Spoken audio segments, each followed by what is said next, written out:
All right, our first alert weather day in our rear view mirror, but more first alert weather days on the horizon. Before that, tomorrow mostly cloudy, couple flurries. Friday, bright and milder to end the week, and over the weekend, somewhat unsettled. Saturday, not a washout, but during the afternoon and evening, scattered rain showers looking likely, and then still looking at the potential later Sunday for some light snow.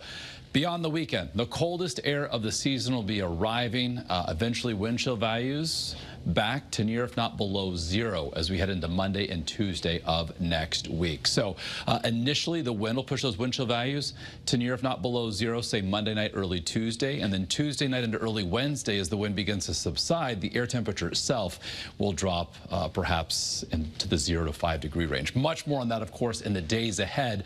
Right now, we're at 24 in our capital city with a west wind at 5. We've got a clear sky overhead looking live from New Haven. The Pearl Harbor Memorial Bridge, 27 degrees.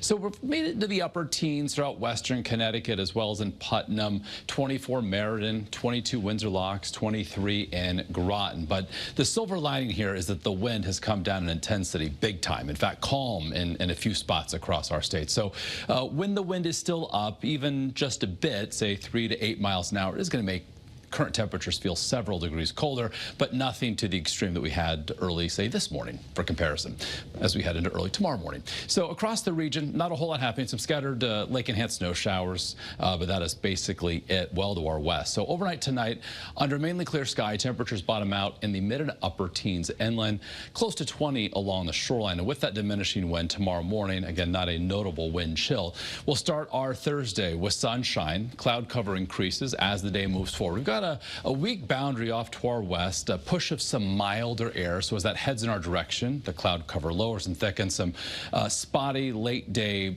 flurries, isolated snow showers will be possible. As we head into tomorrow evening, a developing area of low pressure offshore will do so. It will develop just far enough from Connecticut to not really have any sort of impact on our weather as it passes up into the Gulf of Maine and then meanders farther east and offshore as we close out the week. So by Friday, high pressure to our south, clockwise flow around that. A southwesterly flow will help to get temperatures close to 40 as we close out the week. And note on Friday as well, ample sunshine with a fairly calm wind as well. So getting into the upcoming weekend, Saturday, perhaps some sunshine early, but the general theme here is a dry start. It's going to end a bit wet, scattered rain showers from the afternoon into the evening time frame as this cold front approaches. So as we head toward and past sunset, especially across the hillier terrain of northwest Connecticut, some flakes could mix in. Otherwise, that's a fairly quick hitting round of precip, certainly done and over by daybreak Sunday. Sunday we'll see sun and clouds, but what we're going to be watching for is an area of low pressure to develop and move along this boundary as it moves farther offshore later Sunday to the point where we could get clipped, kind of brushed with some light snow late Sunday into Sunday night. So you can see the European model, the one that you just saw, hinting that southeastern parts of New England could pick up on some light snow. Meanwhile, the American model saying very little, if much at all.